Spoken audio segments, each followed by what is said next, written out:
welcome back to Braw Cast. Now, if you've never seen Braw Cast before, let me explain first of all. My name's Billy Kirkwood. Relax, I've never heard of me either. What happens on Braw Cast though? Is it just about getting giant, hulky, bearded men and talking to them about what they put in their beards? Well, it can be at times, but it's also about meeting interesting individuals. It's about meeting folk from all around the world. Different lifestyles, different backgrounds. We've had MMA fighters, we've had actors, we've had comedians, we've had BDSM models, we've had so many different people. And today, I'm delighted to be talking to my friend, James Gardner. Now, before we talk to James, I just want to give you a quick reminder to head over and check out everything that's going on over at Broad Beard Oil's social media. You can check out all the old episodes as well in the archive. As well as that, subscribe to our YouTube and subscribe to anywhere else. And why not buy some Braw Beard related items for that bearded motherfucker in your life? All right, let's get on with it, shall we? First of all, James, this is such a hard one to describe you. Right, I've been looking forward to doing this for a wee while because normally you get someone on there, you know, they've just got into comedy or they maybe left university or, you know, they don't seem a more direct path. The phrase, I don't want to say Renaissance man, might be Journeyman. Maybe might be. First of all, James, thanks for joining us in the broadcast. I really appreciate you taking the time. But to talk about your journey, first of all, here we are in the centre of Glasgow in the lovely Canteen 58. Just want to say, make sure to check them out. They are open now. You can get takeaways as well. I think I've got everything. They also have do a nice oat milk. Flat white. Flat white. Or a Nescafe Gold Blend. Or a Nescafe, whatever you want. Where we are right now, you're obviously working as a comedian. You're obviously the day job and what have you as well, but we're not going into about that. But your journey, let me just give you some of the bullet points that I've managed to learn from you during our friendship together, right? You've DJ'd in America. You've played football. Yes. We'll have to come back to the football. Yes. Do you want to say I've played football professionally? Let's say you've played football professionally, because you have. That's right. You've also been a commentator in terms of sports and what have you as well, giving you a pundit. Would pundit be a better word, do you think? Well, I'm probably one of the only people in the world, right, who's actually presented football. Yes. And been a co-commentator on the football as well. I'll save that. You can ask me, come back to that. Yeah, yes, I was a co-commentator. I've done a bit of reporting. I've been a TV producer. So I've done a fair amount, I would say. And now you're just doing stand-up comedy. I mean, you're kind of phoning that in now, James. Well, that's the thing. I was talking to someone yesterday and they were asking, like, you know, about comedy. Is that what you'd like to do, sort of full time? And I was saying, yeah, well, there's an apprenticeship to put in comedy. But I feel I've also done an apprenticeship that people don't really talk about, and that is having loads of different jobs. Because most comedians, they say, you know, yes, you know, I used to work in the ticket office, and you know, I used to make rubber ducks in a factory, and so I think, well, yeah, I've done all these sort of arbitrary, random jobs as well. Yeah. So I've put in I feel like I'm time served in the sort of journeyman apprenticeship. Of jobs that you've done. You've lived a bit of life. That's it. You've lived a bit of life, and I think that's what you need. You need a couple of inches off the tiles, as I like to put it. Will the 50p test? Who knows? Yes. Who knows? But let's talk about where it all kicked off. Where did you grow up, James? Where did everything sort of kick off for you? So I grew up in Glasgow. Grew up in a place called Summerston, which is an interesting part of Glasgow because it's not rough enough to be gangster, right? But it's definitely not posh. So you know, it's in Maryhill. Right. But your hardened Maryhill punters will go, Summerston's no Maryhill. But that's where I grew up. Big part of my life and my personality has been that my older brother Alexander's got cerebral palsy. So he's in a wheelchair, he looks up for yes, looks down for no. That's how he communicates. So, like, I talk all the time, constantly. I'm really bad with silence. And it's because if you're quiet, you're passively ignoring my brother. Right. So he can't say, woo. So you constantly have to go, are you all right? Are you all right? Are you all right? Like my girlfriend said when I started getting with us, why do you keep asking me if I'm all right? Because it's almost like sonar, you know, it's just like fucking touch with words. So like that was where I grew up. That was my childhood was very different because my mother would never let my brother miss out on anything. So like when my pals would come to the door for me, listen, come out to play football, she'd say, well, take Alexander. Right. So like she'd bump my brother's wheelchair down the steps and we would head into Summerston. I call it a scheme, right? Maybe it's an estate, but there's the front scheme, the back scheme. I stayed in the bot house in the middle. Got you. And is that one field in the middle where you go and play football? No, it's local primary school. So all my mates would jump the fence, right. and I'd be like, Alexander, I'd be back in 10 minutes, and I'd have to go the long way around and in through the front entrance to the primary school, right. And you know, we'd have him at the side of the pitch. You need to make sure the ball wouldn't hit him, and so I'd run about the scheme with Alexander in this wheelchair. We'd go to Asda, and I'd knock over all the fucking toilet roll displays and all. We would just cause chaos because we knew people would go like that. Oh, don't worry about it and all that, you know. So I grew up playing music for Alexander. He's massive into music. Yeah, you've seen he's a big fan of GBX, George Bowie. George Bowie, Mike Peters and the Alarms, his #1 band, Welsh punk rock band, right? So, like, growing up, at like 5 and 6 years old, my parents would say that you go and entertain Alexander. So I would go into like this spare room that we had, and I would just play his records. Right. So I grew up, so I ended up becoming a DJ because we had music in the house, we had decks, strobe lights, so we would just blast music out. So when you say you became a DJ, was that something like you said, oh, I'm gonna try and get some gigs, or did people reach out to you and go, hey, would you DJ for us? No, basically I wanted to become a DJ because I started working in town when I was 16 as a glass collector, and basically I noticed all the girls seem to be attracted to this one guy, this DJ. I mean, the bouncers seem to have a bit about them. Right, but the DJs are one of I want to do that. Right. And like my mother also, like my mum's an incredible woman. Her story's better than mine. Like her, that sounds really self-aggrandizing. Her story's better than mine. No, I know what you mean. I don't mean that, but like her, like my mum is half Indian. My granddad was Scottish, my grandmother's Indian. She was came over here when she was 12. Right. My mother was a model for years. Then she was a aerobics instructor, self-taught, all around Maryhill. Wow. And then she went to uni at 45 and became a school teacher at 51. So she's done all these amazing things. So look forward to having you in the show, Mrs. Gardner. So, oh my God, Ethel would love that, right? So she, my mum used to teach aerobics classes. So part of the musical household, my brother had stacks and stacks of vinyl. My mum had loads of CDs and sort of mobile sound systems because she would take them up to the centre. But she would teach the aerobics classes and stuff like that. Right. So we always had music, and I started working in a bar, the Beer Hall, and the guy, there was a DJ in town, his name was Jim the Best. You will know him as Jim McLaughlin, who owned the S-Bar. Holy crap. Right, so Jim the Best. What a small world. So Jim I was Jim the Best apprentice DJ. So basically I was like, I have got decks at home and all that, and Jim the Best would be, can I borrow them? So I brought in like these CD decks so that he could borrow them. Right. And then like I think I saw him one night, and there was a bar, it used to be the old mortuary. Right. It was called the Cooler Bar. It was next to the shack on Pitt Street, which burnt down, which was the nightclub, the old Cardinal Follies. But I remember getting there, I was like 17, he was DJing, and I was like, oh, and he said, do you want to come down and help me? So the next week I was down there playing, doing half the shift for Jim the Best, gave me 20 quid. Oh, this is amazing. Yeah. Went down the next week to help out again, and basically Jim was opening up his own pub, and I'd been caught trying to poach the staff. So like, yeah, we fired Jim, so you'll just need to DJ tonight. And I was like, all right, okay. And then that was me, 17 years old, DJ 50 quid. I mean, like I'm 38, so that's 21 years ago. Somebody said, I was working for like $3.60 an hour at that point. Wow. In the beer hall collecting glasses, and like, I said, we'll give you £50, and vodka orange was 50 pence. Wow. At times, so I would drink like 2 pints full of vodka orange on a Tuesday night, play music, go into trash, and then it just kind of kicked on from there. Jim opened up a pub with a guy who's now one of my best friends, who took me to America to DJ. He does the silent discos. He was the guy that created the parking lot social, all the driving gigs. Yeah. They all needed a warm-up DJ. So I became a warm-up DJ in the apartments at the shack, and you would get like, 20, 30 quid to play for the first hour and a half. So for me, it was actually even better than being a DJ, because I was like 18 years old. Yeah. I would get to DJ till like 12 o'clock, and I'd get to stay in this nightclub, tell everyone I was a DJ, got paid for it, and up the road. So that's how I started, and like, I just became a proper gigging DJ. So like, what I used to find very funny is people would say, oh, you get decks and all that, and I'd be like, no. Like, you're a DJ, you don't have, well, I just get paid to play in nightclubs. I just was, gigging up and down Socket Hall Street, Bath Street, Bamboo, the Shack, Babaza, all these different places. Right.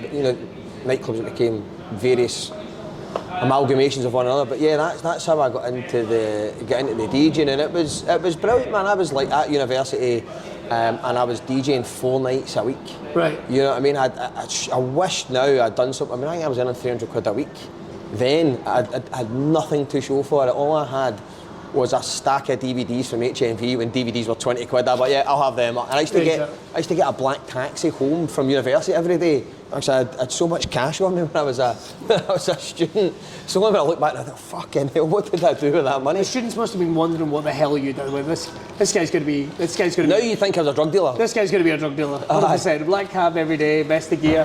Do you think it was like because you're never been shy about coming forward and like you say, because of that relationship with your brother as well and your family in that background, you've always been up for a conversation. You think being that open inspired that work ethic or being able to make those connections with like Jim the Best? I think I was not ready for Jim the Best. Well, I think that comes from like my mother mostly, I would say, because when you've got a sibling that's as disabled as my brother is, you can't be shy, right? You've got to put yourself forward. So like I would take I brought Alexander out one night with me to DJ when I was like 19, you know, I put him in a taxi, took him into the bar, set him up, I would DJ, took him up the road again.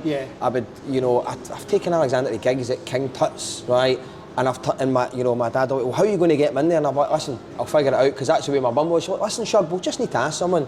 So I'd have to go up and chin bouncers and like, excuse me, mate, could you help me carry his wheelchair up these stairs? You know, and King Tut's is like getting into a tenement flat. Yeah, it is. So like, you've got to kind of just put yourself out there, and like that was just the way I suppose life had to be. And also I went to school, it's really funny, I went to a very middle class school out, there's a catchment area school called Jordan Hill, right? It's very posh. Very posh. And I did not live in Jordan Hill, but I lived 6 miles away. My mum fucking pulled a stroke, right? Fraud.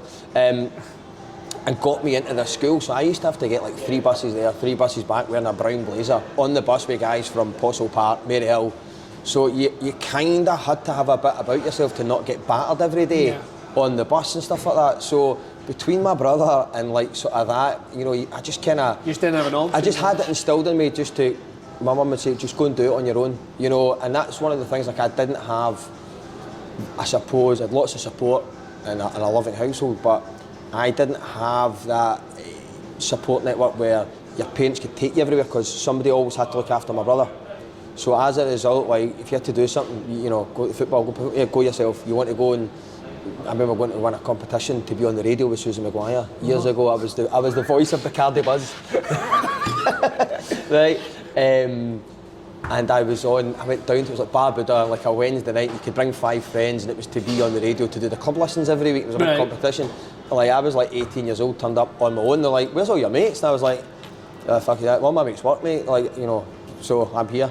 And I would like went down myself, but that was just the way I was like brought up. Just if you're going to do it, you'll need to just go and do it. So yeah, there's probably a wee bit of self-esteem validation where you go, me, please talk to me. But I've always been that way inclined. Just fucking get in about it. But you need to also, I feel I need to regulate my own mentality with that, because I've also grown up playing like amateur football, and like you just assume instant friendships when you play football at any level. You walk in, you play football with someone, that's your best mates. You've only played with that guy once, but you're best mates. And it's quite a kind of alpha male environment where it comes in, and there's a lot of, you know, machismo and all that sort of stuff. So I just assume instant friendships with everyone, and then I take it fucking really badly. I'm like, why is he not fucking nice to cheat? Fuck him, you know, and this poor guy is just somebody that's not sociable, you know. Like when we do a lot of got a lot of gigs, and I'm talking to comedians. I've been on a gig with them once. I think we're best mates, and they're sitting there, "Hi James," and I'm thinking, who the fuck does he think? Who does he think he is? Well, you know, and you have to remind yourself. Well, it's kind of the same in rugby, but it's easy to forget that there are still some people that are introverts in that respect. You know, it's easy to forget because most rugby teams, most sport teams, I did freestyle wrestling, and the thing is about freestyle wrestling and rugby is you kind of got to remember, like, you knock lumps at each other, but you shake hands at the end of the day and you have a beer at the bar. But there are still introverts out there that don't know what to do. It's also as well, particularly in the west of Scotland, but the more you like someone, or you assume instant friendship, so nothing's off the table, so you'll just slag one another straight away. And I have to check myself and go, actually, I go up the road and I think, why did you say that to him? You know, and I've seen really sweet, lovely people, and they're just like, why is this guy fucking saying to me, look at the state of your trainers, or something? Because I think, no, that's all right, we're mates, and somebody saying, I don't think he likes that very much, you I know. think one of the worst I ever did was an act who I'd only met for the first time, was on stage, had ripped it, absolutely stormed it, and he came off, and I went, I wish it was me. It's terrible. It was James. And I said as he came off, like, you know, it's terrible to see my good act like that down his arse, wasn't it? And clearly I'm joking. Clearly I'm joking. Like, took it really to heart. Yeah. It's like, did you not think I did well? It's like, but you think, do you think I'm serious? Like, come on. It's hard. You've got to, like you're saying, get over yourself. You got to get over yourself. That's the thing, though, as well. It's very hard because sometimes I go in and think, oh, and then in your head you create, oh, you know, that guy's got a real issue with me. Yeah. It's actually not. It's just you've got to remember not everyone's like yourself. Do you know, we'll come back to that in a wee bit, because I think I was going to come back and kiss us in the cheek a bit later on. I want to talk about football. Huge passion for football. I only found your TikTok this morning, which was under a different name. James Gardner. Well, I was just about to say. you liked the video, and I went, what the fuck is this? so now I'm following you. Okay. That's good to know. But in terms of the passion for football, now you played football professionally. I want to make that very clear. The journey to that, though, I have only caught the bullet points of. Okay. Why don't you take us through the football journey, first of all? Again, it's quite funny with you and the ego, you've got to say, get over yourself. And instantly I'm going, oh fuck, there'll be boys I know that have played proper professional football saying, Gardner. So, to kind of sort of caveat it, I played professional football for a short period of time, for a few months. But I played, I got paid, right? I didn't play that often, but I played in the Philippines, right? So I went to the Philippines, age 30, and became a professional football player. And that was leaving at that point. So I'd played amateur football all my days, so I was a decent amateur player. I would always describe myself as really good without the ball. Right, okay. So I work really hard, right? So just keep the ball away from Gardner, right? I will occupy people, do you know what I mean? So I would just, and I actually really got off on that, like, you know, I played up front. And it's a skill. Right, so I would work hard, I would do all the donkey work, great attitude, so like people, and I've got mates, like some of my best friends played professional football in the SPL, played senior in the lower leagues and stuff like that, just really good players, and you know, they would say, he's so awkward, the big man, because like elbows everywhere, big bony hips, you know. I think the best compliment I ever got going off the pitch one day was a big centre half said, you fucking kicked everything that's going, big man. Right? Not the ball into the net, I hasten to add. So, I'd always played amateur football, and I was working as a TV presenter on the shopping channels, right, in London. And I've got a mate, a guy called Paul Fox, who I used to DJ with years ago in Bamboo. Before we jump straight into that, how do you get a job selling on the Home Shopping Network? I have to ask about that. Did that come from the DJ work, or? No, what happened was I worked at Setanta Sports I started off as an assistant producer. All right, we'll jump back once again. How do you get it? You got 3 hours. Battery you got in that tape. We have to stop because the presenting roles, and I think we've had a little chat about this, is it's not really. It's kind of weird how they didn't really exist. Like there wasn't like now. There's actually almost a route into presenting that you can kind of explore. But back then, it goes down to Jonathan Ross. This is the big story about. Everyone remembers Jonathan Ross did The Last Resort, just show on Channel 4. Huge show in the 90s, but he was not meant to present it. He was meant to produce it. Yeah. And their producer fell through last minute, and he went, well, I'm here and I know the format of the show, I'll do it. What was the journey into presenting? What was the journey into presenting for you? So I kind of still think now there probably isn't a conventional route into TV presenting, because it's almost like the one job. What's the pathway? How do you do it?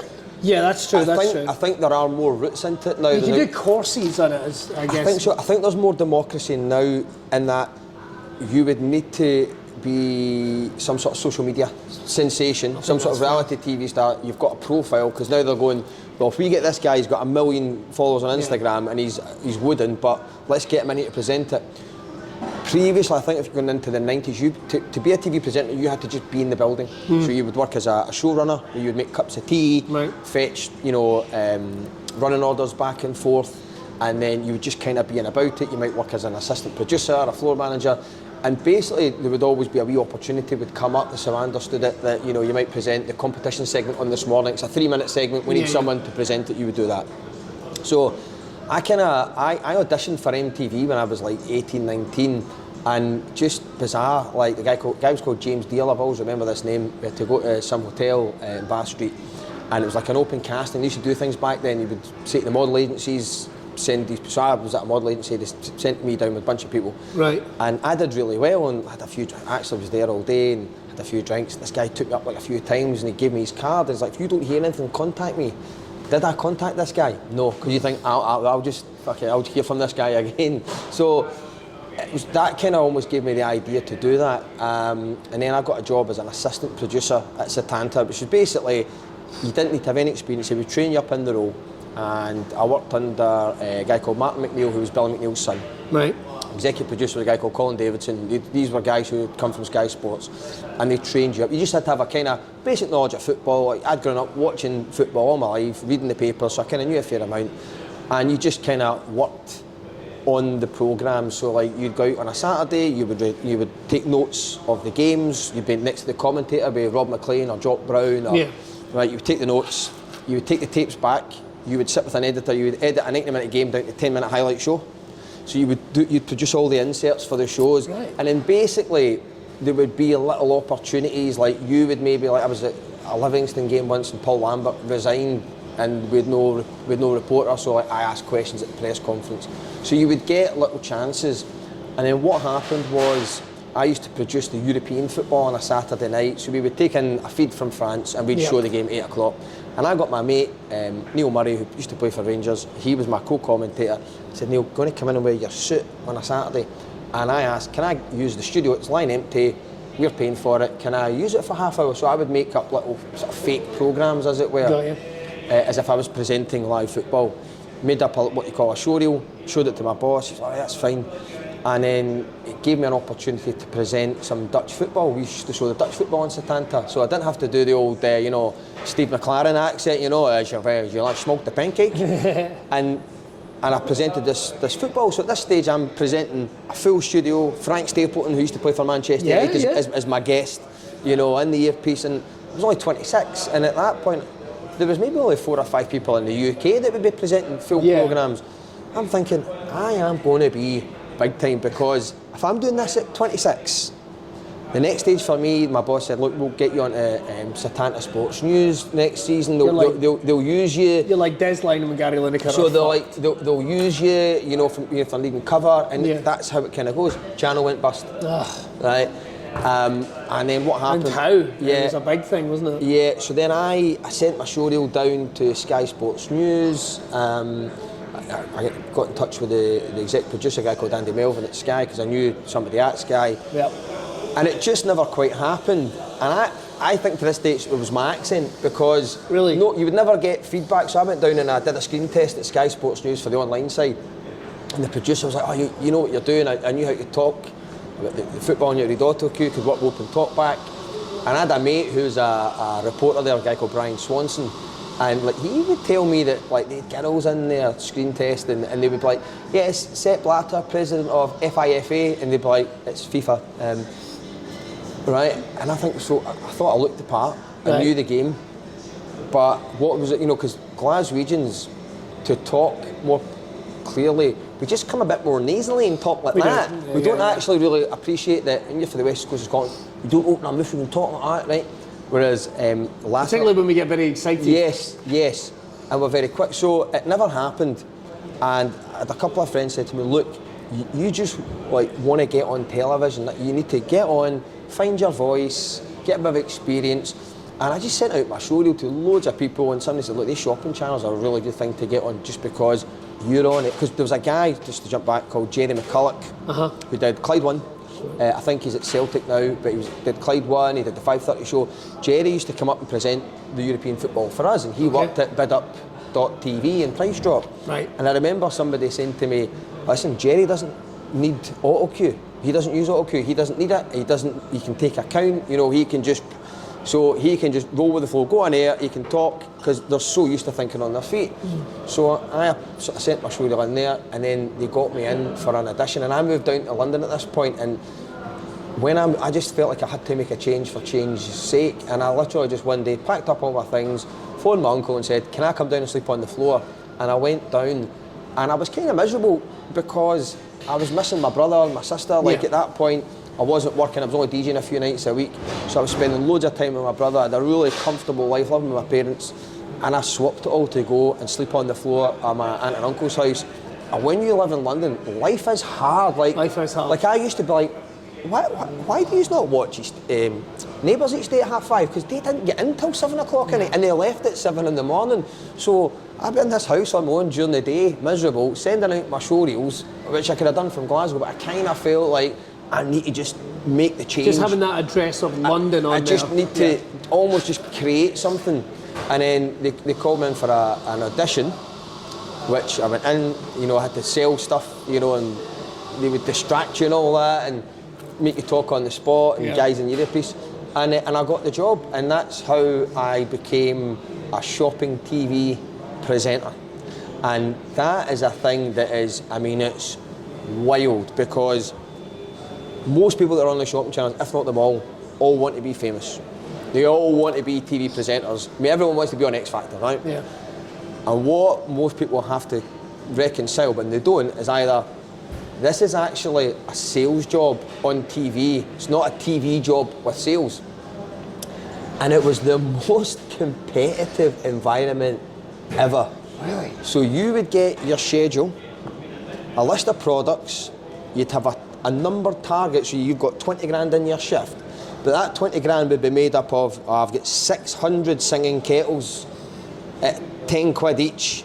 And somebody would say, mate, we had them last night, couldn't shift them at 2 quid. Oh, fucking hell, right. But listen, we've got the electronic tape measures, they like that, and they want 4 quid.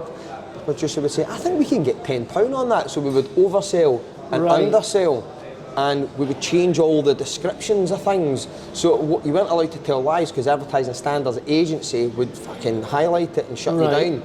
So you had to learn how to kind of walk the line.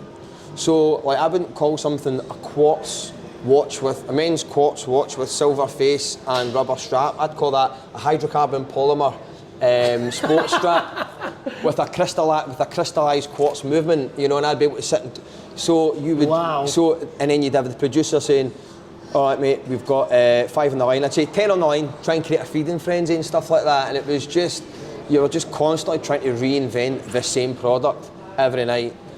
You would try and beat everyone on the show that day by coming out top on your shift. So you'd be like, oh fuck, Jesus, Peter Simon's done, he's done 125%. Well, it's interesting you should say about Peter Simon, because Peter Simon from Run the Risk and Double Dare. Double Dare was on it. Oh, there's Peter Simon. Well, that's cool. Did you meet him? I worked with him. What a legend. I worked with Pete. He was a pro as well at that. He was, but he was also a shark. He would, when I first watched it without knowing what he was up to, when I say what he was up to, what he was about, you would think he was a duddery old man. He would go, now listen viewers, now I tell you this, what we've got here for you, right, is wonderful. And you think, he doesn't really know what he's talking about. He was a shark. He would be in earliest, he would leave latest. He would sell £1 million worth of product every year. And he would always regale stories. Well, when I were at BBC, and he would always tell you these stories about the BBC, and you later realised he was talking rubbish most of the time. But like, so he was the sort of kingpin of the channels. But he would get really annoyed because we beat him once. We were on Price Drop TV and we beat him on bid. We took more money, right, which shouldn't. And I remember my producer was actually last year's MasterChef winner. He was my producer. So we would be like, yeah, we beat you on Saturday there, Pete. But no. James Gardner, he's chewing gum in my shoe. He'd take it really badly, and he went away and made sure that I never got that shift again and all that sort of stuff. But it was just a mad environment. So you would be really competitive. You would try and disrupt the other presenters. You would overrun, so the next guy would come on late. We would sit on the second to last product for about 20 minutes, which means we lost the audience, but we'd finished our shift by that point.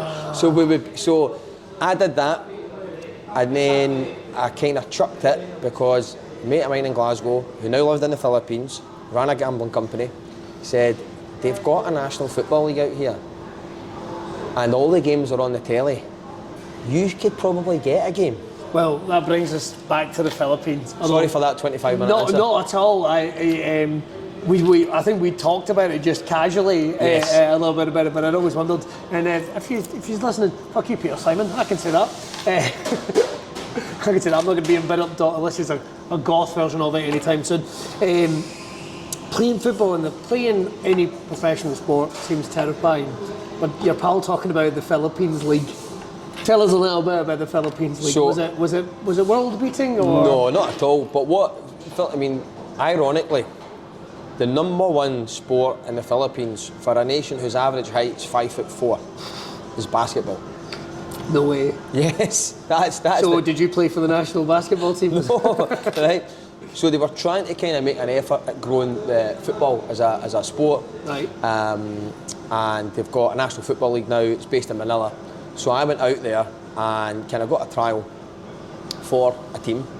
Managed to train for a wee bit, and they said, "Yeah, we'll sign you." The league starts. I went out in September. So the league starts in January. Come back then. So I went back to London.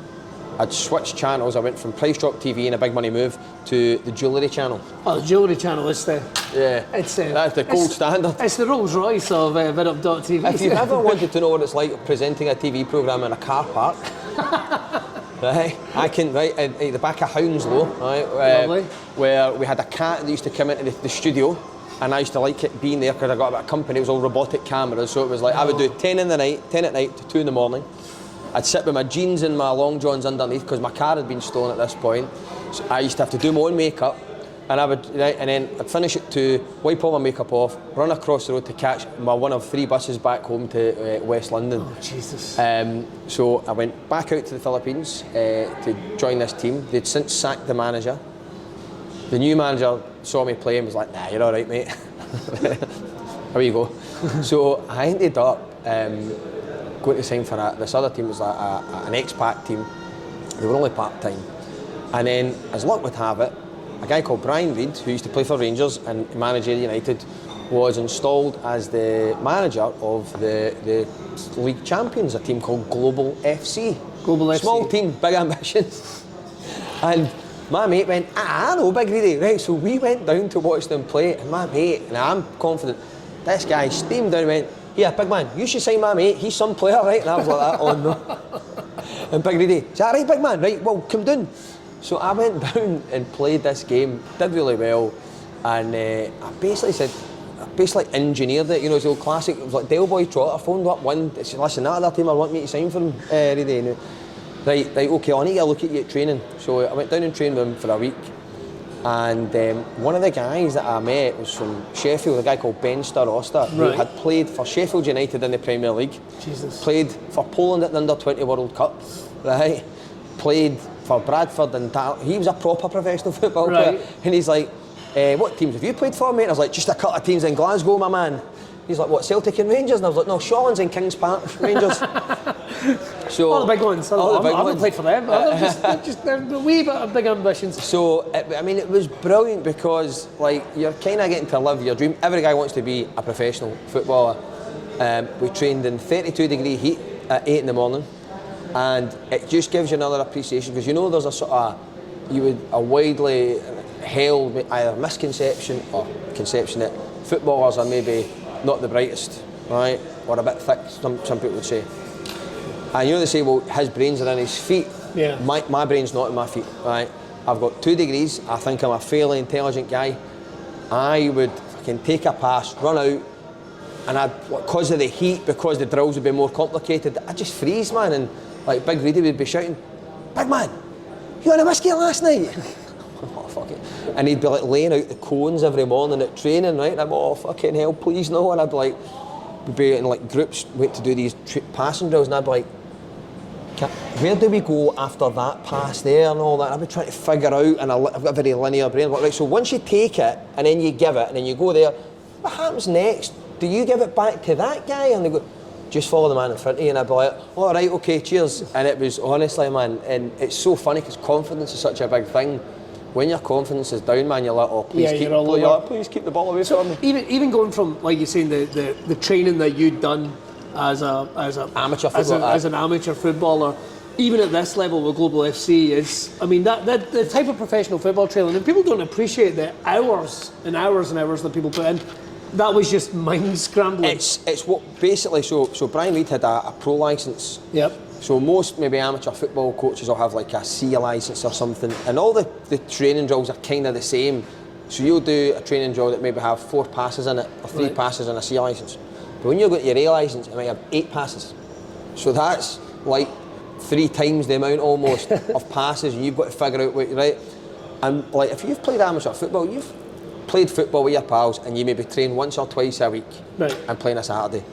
Most of the guys that played in the teams had all maybe been at professional clubs, had been released at 18, 19, so there was Filipino German, Filipino Spanish, Filipino Dutch. So these are guys that have played pro youth other days, that have been trained, so you would just naturally be better.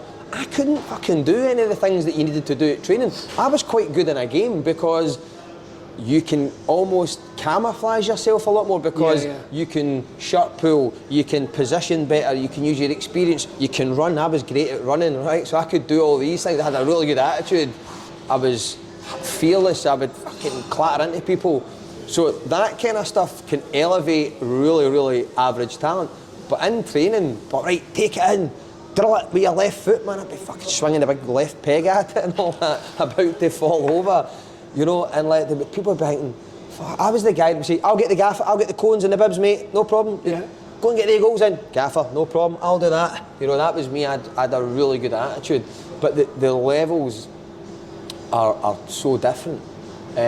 So it was a brilliant experience, but I used to kind of come on and get the last like 5 minutes. I think they liked having me around. But I felt like, well, I'm playing my part, I'm making this team better. Because when we would, you know, do a bit of shaping or whatever, and you would have the first team and we'd play bounce games against the first team, I would fucking try and, you know, ragdoll the centre halves, because I'm thinking, I'm making you better. If I make you work a little bit harder, and you're in the first team, I'm making you better. So you instill all that positivity, but I've got to ask, somewhat of a negative. When did the penny drop? There's been a terrible mistake. Well, basically, for me or for them? Either or. I think for me, when I first went down, I was fucking so confident and all that. I was doing really well. And then when your confidence goes, oh, please don't pass the ball to me. Oh no! Like I preferred. Did you start crying on the pitch? I preferred it when we were playing a midweek game and a Saturday game, because you'd be like that. Fucking great, we don't really need to train much, right? Which means I'll limit my exposure to being how bad I am. Right. Basically, we had this like agent, the guy was like the Vladimir Romanov, right, of the Philippines, right? So signing loads of players. And I think he didn't pay, you know, he would lure them out to the Philippines with the dream of, we'll pay $5,000 a month. Like I was getting like, you know, $1,000 a month type thing. But I was living in my mate's penthouse apartment with my maid, so I lived the footballer's lifestyle without actually being good. But it was basically when they started, like, every day, they're going to sign somebody else, and then there was a brief period of time where they couldn't sign anyone. I was like, fucking brilliant. And like one guy had to go back to Iran and couldn't get back into the country and that. So I'd be like watching people getting picked off by various circumstances, thinking, well, that's one other guy out in the squad, so he won't be coming back. That cements my position in the team. Right. And they started signing guys from like Trabzonspor and stuff like that, and I was like, oh, here we go. And I turned up to training one morning, and like I signed about another 6 players, and I was like, and they were like really good, and I was like, oh fucking hell, man. And then there was like a text message came around, you go and see Coach Brian and the chairman after training at this time, and I'm saying to my mate Foxy, what do you think this fucking text is about? Because this is the group that's been sent to. And Foxy went, well, let's sit and think about it rationally. Do you think they're going to make you the captain? And I went in and I'm looking at all the other players that are there, and I'm thinking, do you think they're going to say, you guys have been great, we're actually going to be a pay rise? And it was actually, listen, I think you're a great big man, right? But we're cutting the squad and we're going to have to cut you. But listen, I know you're into the television stuff and we think you're a great guy. And they said, I want you to go down and say to ABS-CBN, which is a big Filipino broadcaster, and they're going to have you as a co-commentator for some of the what was it called? I can't remember, but it was going to be co-commentator for Turkmenistan versus Cambodia. So I went down there, the polo shirt and all that, me and a guy called Bob Guerrero, and he's like, you know, talking about this because the Philippines were playing this Asian Cup qualifying tournament. Yeah. And Yeah, that's true. So we've got James from Global FC here doing the co-coms for Cambodia versus Turkmenistan. And I'm like, yes, it's a big game here today. The Green Men ranked 118. Listen, they're coming to this clear favourites, you know, and it was just like cliche bingo. So that was kind of how I ended up doing that. Wow. Well, but that was the journey back that home. That was the journey back home. Oh, right. Well, I've got to admit, I've got to ask, is there any of the Global FC games cutting about on YouTube? I think I've got some. I think there is quite a lot of stuff. I've got stuff not about YouTube somewhere or on my laptop where like I ended up in an episode of like Football Mundial and stuff like that, and I think there's like a clip of me getting booked about 30 seconds after I come on and stuff like that. Do you know what I mean? There is actually even a section, I'm sure I've got it, and it's like the co-commentators doing like a wee piece on me before the game. I'm fucking trying to flip the ball up, making an arse of it, and he's going, "This is James Gardner, a big celebrity from the UK." Because I'm like, yeah, I'm on television back home and all that sort of stuff. Do you know Peter Simon? So I mean, it was wild, but what an experience, you know. Even just like getting on the bus, going to the games, you'd get your pre-match meal. People would pay millions and millions of pounds just to experience that. Yeah, it was amazing. Let's say I've got a lot of mates that played, you know, for Motherwell and stuff like that. Who are just like, what about Gardner out in the Philippines, big man playing football out there, you know? It was just one of the many things I had turned my hand to. A bit like, you know, I ended up DJing in South America. So it brings us back to coming back to the UK. Yeah, so I came back to the UK. Like I say, I was just at that point. My mate was doing these silent discos across America. Yeah. And now, if you're not aware of what a silent disco, I mean, first of all, they're hugely popular. Yeah. Even more popular. Well, they'll come back shortly, but I think a lot of people would have experienced them at festivals. Particularly, I know you would get them at Belladrum and Download and all these type of things. I've DJed at Belladrum. I've done Belladrum loads. There you go. Belladrum, V Festival, Oxygen in Ireland. Huge. We've done loads of them. It's basically everyone with headphones on. Yeah. There is no music playing. And it's like battle of the DJs, two channels. And a battle of the two DJs, which I will admit, the first time I went to, I didn't know there was two. Yeah. And I did remember going, what the fuck? Why are they all singing "This Sex Is on Fire" and I'm listening to "Don't Stop Me Now"? Everyone else was so like clearly they decided that the B guy was the guy they were going with, and I was what the. But anyway, but they're huge. They're huge. So you're coming back, getting back involved with the DJ scene again. Yeah. So I ended up when I was doing that, I would go and do weeks and weeks at a time, like in America. Yeah. DJing at colleges across America, and it sounds a lot better than what it is. Oh my God, you're DJing at American colleges. Oh my God, frat girls and all that. What happens is most colleges in America are dry campuses. It's illegal to drink on campus. That's why they have frat houses, because frat houses are off campuses. Right. Or off campus rather. So we would turn up to these gigs because you pay so much money to go to a college in America. Yep. They're legally obliged to put on entertainment. So the college industry is huge in the US, so you've got bands and entertainers and acts that go out and pitch to kind of go into these college tours. So we would go out and do them, and like we would turn up. Sometimes there would be like 3 people there, right? And like you'd have to put on the show. The two, hey guys, switch to channel B, and like you'd be DJing to this quiet room. Woo! There'd be like 3 girls and 1 guy. That's going to be pretty demoralising if those 3 people are staying on the other guy's channel and they're not coming to yours. But you had to, because these people had paid a lot of money, so you had to put on the show, and you had to really give it your all. And ironically, like you were saying about doing a gig to 2 people, we would do gigs to 10 people, sometimes less. I mean, sometimes it was gigs where there's hundreds, if not thousands, but we would do gigs to 4 or 5 people, and we would talk to the organiser and be like, guys, you know what, that was one of the best gigs we've done. And we'd wake up the next morning with an email saying, you've been rebooked to come back next year to, La Crosse, Wisconsin. Like, that's just, it's mad. It's mad how it is. The reason I was saying this is because I did a gig in Brighton at the weekend to 2 people. We'd sold out the gig, but 2 people turned up because there was some football final on or something. But I can say, and I'm not even making this up, hand on heart, it was one of the greatest comedy experiences I've ever. We ended up playing, you know that game Heads Up with the Phone? We ended up playing that at the end.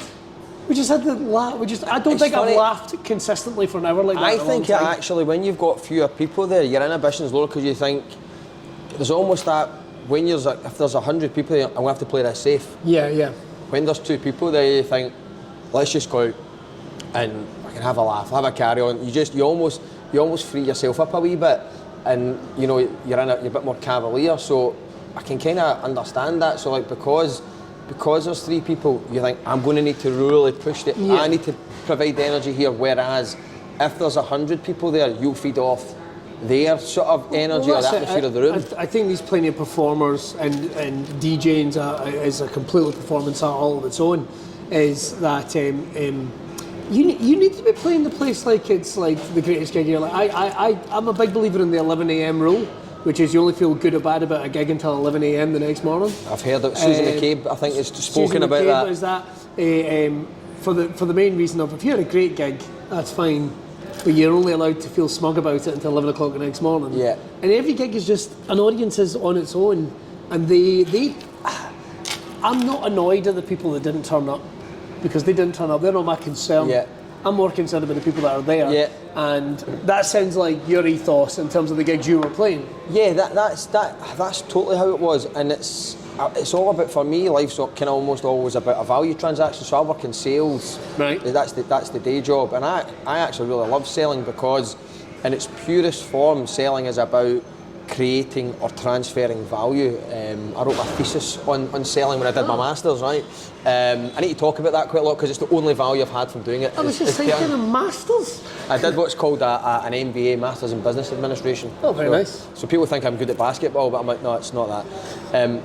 So it's all about giving people sort of value. So I think the kind of hack salesperson and what the sort of societal fear is, oh, this person's going to convince me to do something I don't want to do, is going to convince me something's good when it's not, and sort of con me. Whereas actually a really good salesperson should be a facilitator and helpful and be kind of like, you go, actually, you know what, I'd like to buy from that person. Yeah. Because they said, look, if you get your kitchen done this way, they pointed out, listen, but your tap will hit that. Oh, I never thought of that. Why don't you put it here?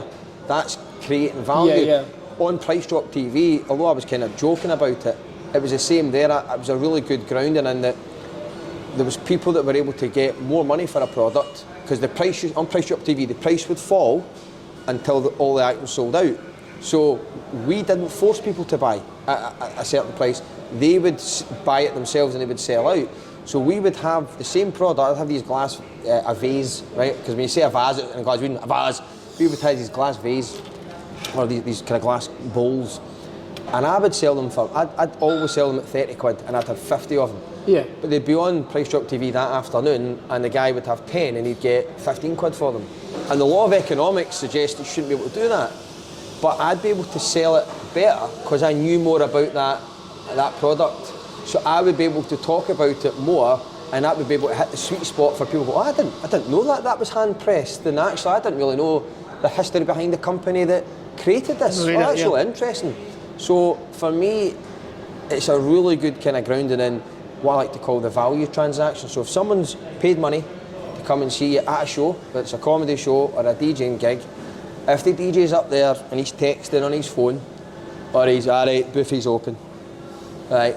If he's miserable, if he's rude, right, that's going to affect that person's enjoyment. Yep. If you're standing up there smiley, hi guys, how you doing? Can I help you with anything? If you've got any songs, come on up here. I think it's the same in comedy. It's trying to remember you need to give value for money. Sometimes that's maybe a wee bit harder because I'm maybe not in control of how good I can be at comedy because, you know, I'm starting out. But I think that's a really good, it's a really good grounding in what things are about. If you're doing any sort of performance or any sort of exchange, it's got to be about what's giving this person good value. So I think that's where that comes from. So you talk about all the apprenticeships and how all the house seem to be sort of connecting with one another. Like, I mean, obviously you've had that passion for football, you've had the work ethics, and it's all kind of linked into each other, even with going back into DJing. I have to ask about the journey into comedy because I'm always interested about people's journeys into that. What is that first thing that makes somebody go, I'm gonna give that a go? Right, okay. I'm gonna give that a go. So my journey to comedy started when I was in London. I used to flat share with the most beautiful people you could ever imagine. Like, this guy used to go out with Holly Willoughby. Like this guy Alex, one of the nicest guys I've ever met in my life. And actually, I'll probably tell you how I ended up there. So when I moved down to London, staying with my aunt and uncle, and there was a guy that we played five-a-sides with in Glasgow, a guy called Kieran McInespy. Kieran McInespy played for St Johnstone, and he played for Fulham, right? And Kieran was down in London working as a football agent, and he worked for this particular agency who got me in for a casting. So I phoned Kieran, I said, I'm in for this casting tomorrow, put in a good word for me. And while I was on the phone to him, I said, do you know anyone that's looking for a flatmate? He went, oh, well, there might be a flat going, might be a room going in this flat. So I ended up kind of shoehorning myself into this flat. When I say shoehorning, turned up, met the guy, and he was so laid back. I was like, yeah, just, move in wherever. And then, like, I was trying to message the guy the night before I'm due to move in, and he didn't get back to me. I phone him, his phone's disconnected, and yet this guy does not want me to move in. He switched his phone off to avoid me. Oh my God. So I drove round there the next day, and you know that way, all of the things you think, and you create the drama in your own head. So the guy's not there. So I get somebody to let me in this block of flats, right? I'm knocking on the door, and I can hear Sky Sports News blaring on the telly, right? Fucking somebody in there, and they're ignoring me, right? So I'm on, no, what's happening? So like, I go away for an hour, I come back, and somebody that I've never met before answers the door. I was like, how you doing, mate? I'm meant to move in here today. And he's like, yeah, okay. He lets me in, and he's like, oh, these keys must be for you. Right, yeah, they're mine, right? Right? I'm fucking thinking, mate, maybe they don't want you to move in here, right? And then this guy, Alex, turns up, oh yeah, hi. Yeah, just let you know, my phone, if you're trying to get hold of me, my phone's not working. Oh no, you're here. Just random. So he was a really beautiful man, model, proper model, tennis coach. Right. And like, he kind of had lived with this other guy called, what's Dave's second name? David Frampton. You look at this guy, look at him online. His brother's famous, he's like a movement coach, Roger Frampton, blue tick. Right. They're all Ralph Lauren models. This guy, Dave, is the most handsome man, even better looking than that. Like, you're looking at them, man, you're just like, oh my God, so self-conscious, right? The type of guy that could like throw up honestly, for an hour in front of you, and you would just go, oh my God, look at your eyes. You black, can I have some of your sick, please? Right? So handsome. And he said to me, you should do this comedy course that I've just done. And I was like, all right. He's like, yeah. So it was run by Logan Murray. I know Logan. Right, so Logan Murray ran this comedy course in Camden over 3 months, and it was brilliant.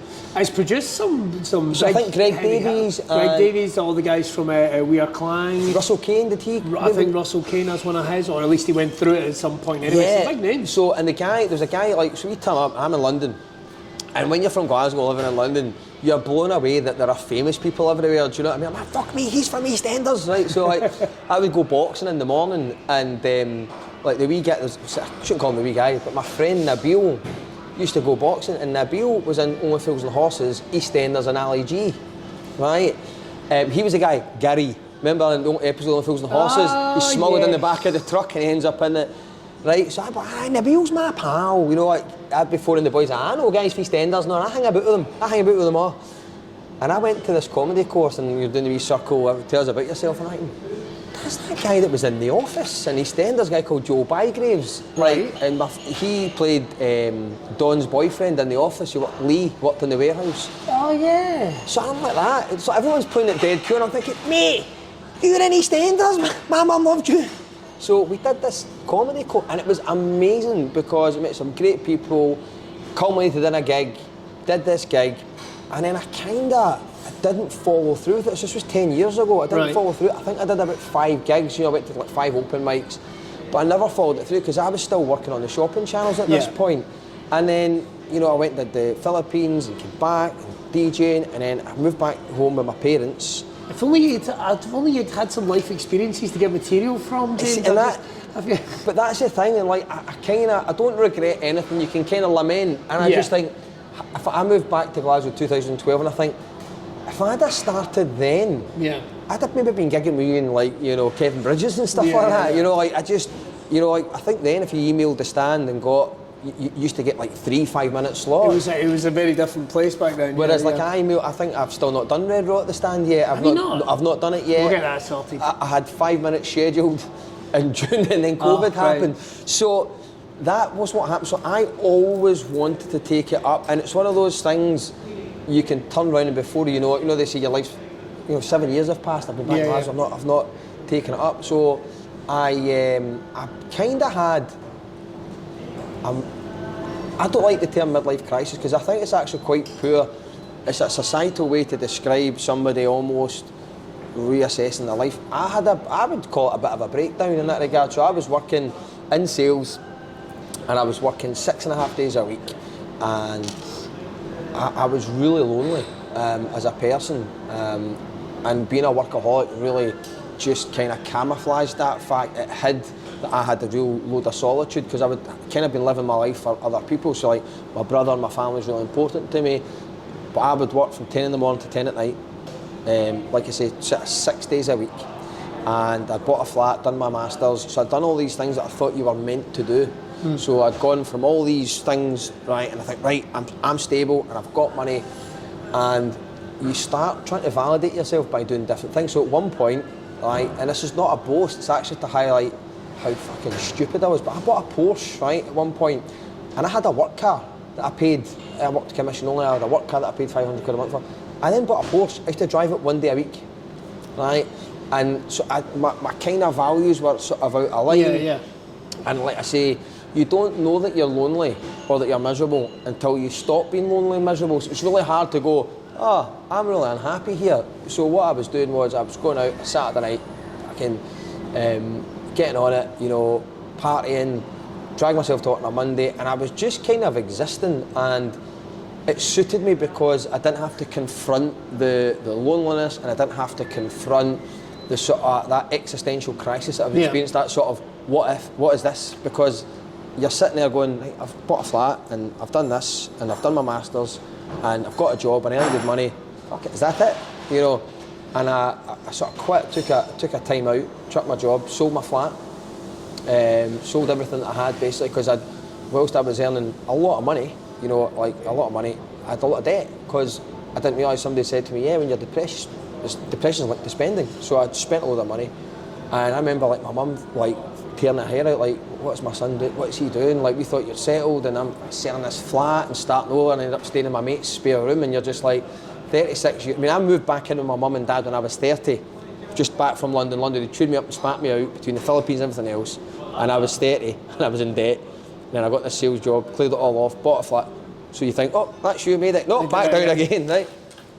And I started again, and one of the things I kind of vowed to do was start comedy again, and I think I went and did an open mic night at Petra's on a Sunday, you know, in the Pazer Road West, and my big fear was not following it through. So I actually met, who's a good friend of mine now, Mick McNeil, a very talented young boy, up and comer as you would call it. Yes. I hope I would be an up and comer as well.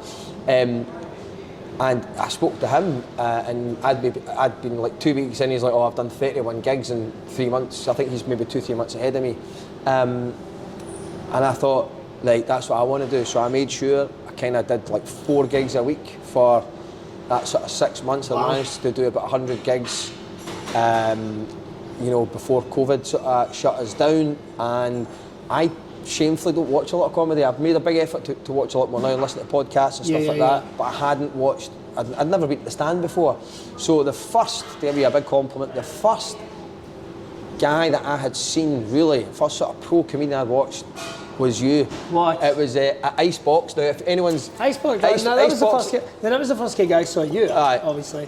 And to give you a big compliment, and here we are getting all kissy faces right then, is I thought you were head and shoulders above everyone else. Well, do you know, ironically, and so, but it had been a problem, do you know I went up and I hadn't written that 10 minutes, I just did that off the cuff because I was like, fuck, I'm going to try this.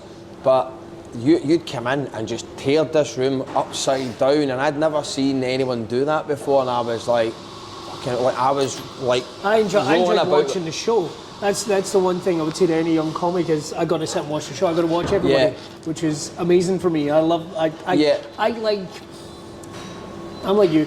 I won't go to comedy unless I'm on the bill. I know that sounds terrible, but I just don't. I listen to podcasts. I listen to, I watch blah blah blah. But it's always a big experience. But in terms of the Ice House, which just to put it into.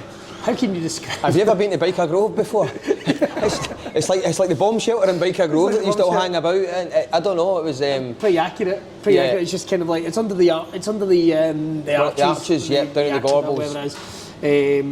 And that was one of your first gigs. That was like I think that was maybe like my 4th or 5th gig or something like that. So that's when it all happened, and it's just trying to guide yourself round the right way, thinking you've got it right. Then you don't have it right, and just trying to figure out as well, people always talk, it sounds really wanky, but you're trying to find your truth and trying to figure out who you are, because once you can do that, then I think there's a sort of a genuine, a more sort of convincing essence about you, I suppose, because you're actually, like, I think when I started, I was dressing myself in a night trackie and going, look what a drug dealer, you know, but I'm not, and I would make wee jokes like that, but actually they were maybe just funny lines, and it was just an amalgamation of 2 or 3 funny things, but you know, it's now trying to figure out what am I about as a person, right? Try and focus on that. So I now do a lot of stuff like talking about my brother and talking about being on the shopping channels and trying to make myself the butt of the joke. It's the best part. And trying to figure out, you know, when I go up there, who are they going to see? Are they going to see this big guy because that loves himself? Because I think that people's impressions of me would think, oh, who's this big poser? Do you know what I mean? So I need to think, like, what am I going up there to say? And something that I would say, or somebody else would say rather, you could get away with. But if I delivered that line, you would just think, fuck it, he loves himself. It's the most exciting part. Yeah. It's the most exciting part where you've, as you said, you found your voice as a presenter, you found your voice in, or your skill set, your journey, and there's other places, but in terms of comedy, I'm actually excited for you because it is the most exciting part is finding you. And the thing is, I've been doing this a good while. Oh no, I've still not found it. And that's the most exciting bit. That's the good bit. It's also as well like it's also just trying to figure out what bits to take from everything as well. Yeah. And like we were talking about at the very beginning, it's like I can be quite combative in my personality, my mindset, just because I've grown up. You have to kind of fight for everything with Alexander. So it's like we need to park there. Let's get the wheelchair out. So, you know, you do that to sort of shield yourself. I went to school in a different area, they were really posh, so like, in this posh school they thought I was rough, but in Summerston they would call me posh because we owned our own house. So you'd be like, how can I be posh? I fucking live round the corner from you. Yeah. So, we're in the same postcode. Do you know what I mean? So, what are you going to that big posh house you stay in? What?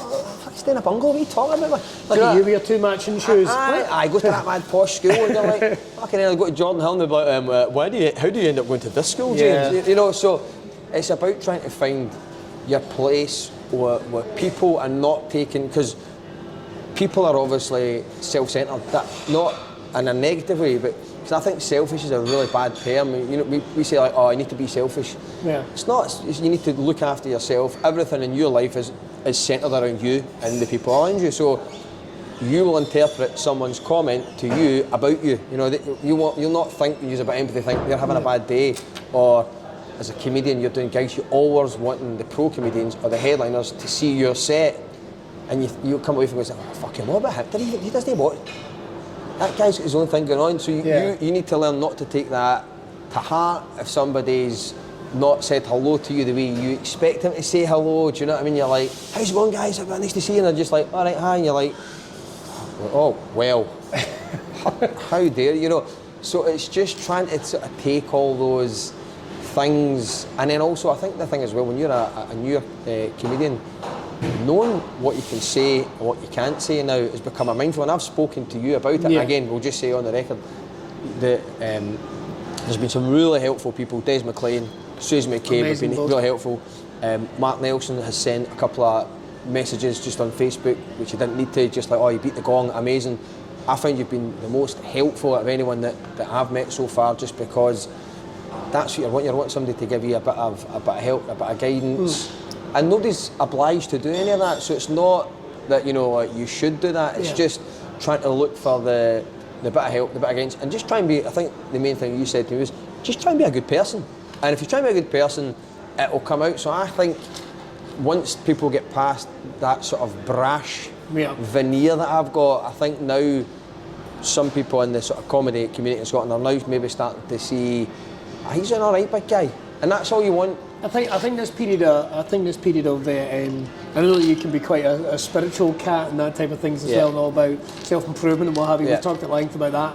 I think during this lockdown period, I think has been interesting because people have almost gone through this wave of being quite negative upon themselves and positive, then introverted, and we're in this weird place now where we're kind of opening up, and people might actually be realising, because they've been in their own little bubble with their own little goggles on, that everyone around them isn't actually that much of a prick. No, I think the other thing is as well, nobody, this was a great thing we used to learn in sales, because salespeople, but I worked in a male-oriented sales force, are obsessed with their salesmen. Right. And actually, their customers have got nothing to do with your customers. And if they're doing well or they're doing poorly, it doesn't affect you. No. But you get caught up in the toxicity of going, if I've not done well, I want him to do badly. Yeah.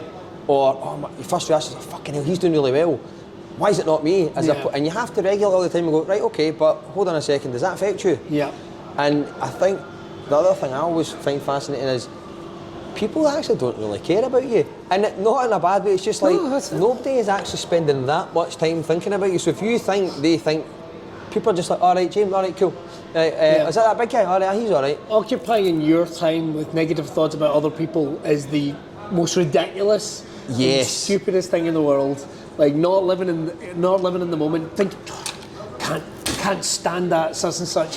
Why are they occupying a millisecond of your thinking? It's fascinating. Have you ever read the book Hector and the Pursuit of Happiness? I've not. It is, right, but it's actually written in such a simplistic way. It's quite funny, but it's written. I think Simon Pegg plays the guy in the film. Oh. But there's a really good part where he basically says he wants to go and see the world, and he's never flown in business class before, right? And they upgrade him to business class. He's like, oh my, this is unbelievable. The seats are twice as big as what I normally get, and I get a meal. And he sat next to a guy who should have been flying first class, but they've made a mistake and they've had to put him in business class. Right. And he's going, mate, this is ridiculous, because I normally get a concierge service and I get a flatbed. And he's kind of making the point, it's all just the same thing, but it's your perception of it. Is it better or is it worse? And it's like, even like we're going to do that gig together next week, and I was looking at the message that came out, and right, I'm doing 10 minutes. And I was delighted. Oh wow, I'm getting 10 minutes, and then see Mick 15 minutes. Why is he doing 15 minutes? Right? And that's just a natural split second reaction. Going, why is he doing 15 minutes? Yeah. And then you need to go, but you're doing 10 minutes. Yeah. Right? Be happy. And it's just, I think I am living that constant battle as a person, as maybe we all are, of just regulating your own. That's not my phone, by the way. I was just wondering what that was. Right, regulating your own self. And like you say, when times are good and you're more mindful, you're very, very chilled out, and you're like, that's great. But there are times when you're maybe a bit more tired, a bit more frazzled. You maybe spent a bit too much time on social media.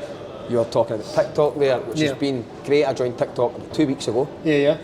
I think some brilliant stuff. I think one of my videos there's got 150,000, 185,000. That's amazing. Right? But then I got to admit, I'm not much of a contributor, to be honest. Right? But what's really funny is, like, I put my first couple of videos up, and I was actually really pleased, because I was saying to my girlfriend Marion, I'm just glad I've done it, because I've talked about it for ages, and I've done it, and I'm actually making these things for me. I'm not making them for anyone else. Then you start getting views on it, and then you go, fuck, I want to get the next one to get 10,000 views. So, like, I've got a video up now, and it's got like 4,000. I'm like, it's not got 180,000. And it's really, the comment and then you randomly do one that you think is really good, and it gets like 300. I thought that was brilliant. I thought that was brilliant. And you have to, it's called, I think from a psychological perspective, it's called, or a therapy perspective, it's called compare and despair. Right. So you compare, and you're continually comparing yourself to others. Why have I not got this? This person's better than me. That video's got more views than mine. And then you start to despair. And I think it's that thing where, like, I walked into town today, which was a really good thing, because it just gives you a bit of time to think again, as opposed to phone. So for me, you're just living that constant. And you're somebody who's, I would describe as wonderfully manic. Yeah, probably, but in a very negative, in somewhat of a negative way. I think I throw a lot of energy, but that's something. You've got a real sort of hyperactive energy, and that is so good. But like you say, it's about managing the downsides to that, where it's the overthinking or the. But in saying that, we're all looking at ourselves during this period, and a good thing to finish up is, and I've said it before, you're your own best asset. Use the time. Like, even recently, I found myself going like, right.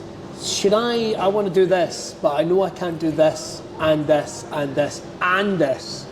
So one of these things needs to go. Yeah. And for someone that has spent a life going yes to absolutely everything, turning around and actually saying no to stuff is quite liberating. I think that's really, I struggle with that, because I struggle with actually managing myself at times because it's just like I'm addicted to almost the anxiety.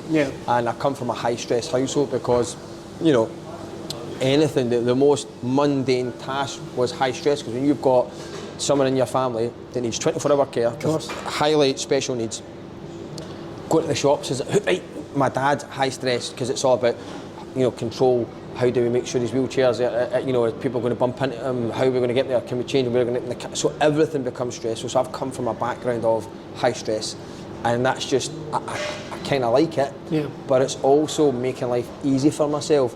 So there's times where I've got stuff to do and I'm like, right, well, I better just start cleaning the entire house now. And you're like, my girlfriend said, but I thought you wanted to do the comedy writing today. I can't concentrate to this, you know, and it's creating that anxiety, and actually just saying, you know what, you maybe just need to sit down and you maybe just need to not do that. And like you say, just saying no to yourself does actually make you go, hang on, that's a really good thing that I've done. Like I took a month off from Monday Night Improv.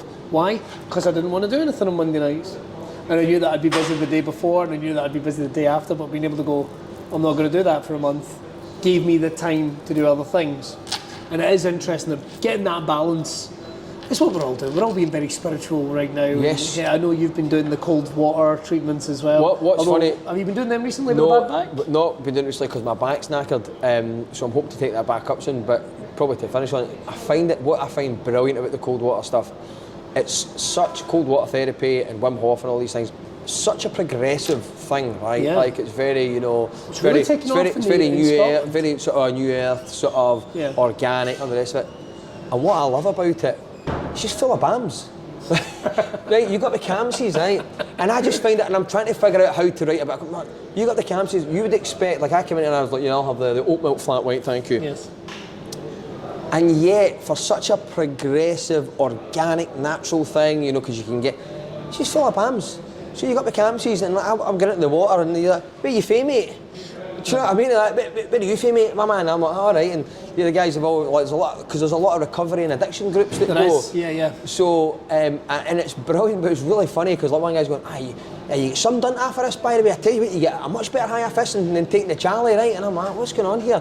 And like, you know, one guy's saying, the water up there's even better. I'm thinking, oh my God, is that his patch? Yeah. Is that his patch? He's like, oh, no, I mean, they're putting buses on, so it's the cold water stuff is amazing. And people are getting treatments like baths out for the back door. It's actually. One of mine Ford doors down has a wheelie bin. He bought a wheelie bin from the council. A wheelie bin or an upturned fridge, a freezer. It's an upturned fridge or a freezer. You got a full length freezer.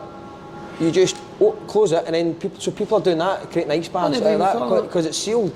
So like, I mean, that's not a tenement flat. So I'm thinking about getting a tub for the back because I've figured out where I can get a hose from.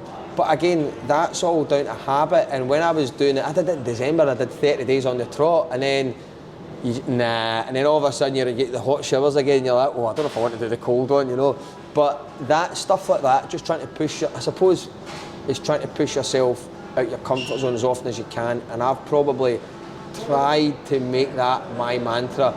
Go and push yourself out your comfort zone as often as you can, because the older you get, I'm 38. No, look very. Try again. How old are you, James? 38. Jesus Christ, we're another what? But the older you become, the less inclined you are to do that, because when you're a kid, primary school, you talk to people, make new pals, primary school. Then you get to high school, you're a bit more, don't want to talk to anyone, then you go to uni or your first job, and then all of a sudden it's like, nah, I don't want to meet anyone else, you know.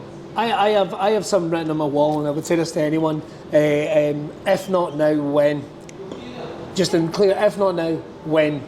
You know, like I kept going on about, I haven't done the fringe in years, Doing the fringe this year. I'm going to do it. From a standing start, if it happens.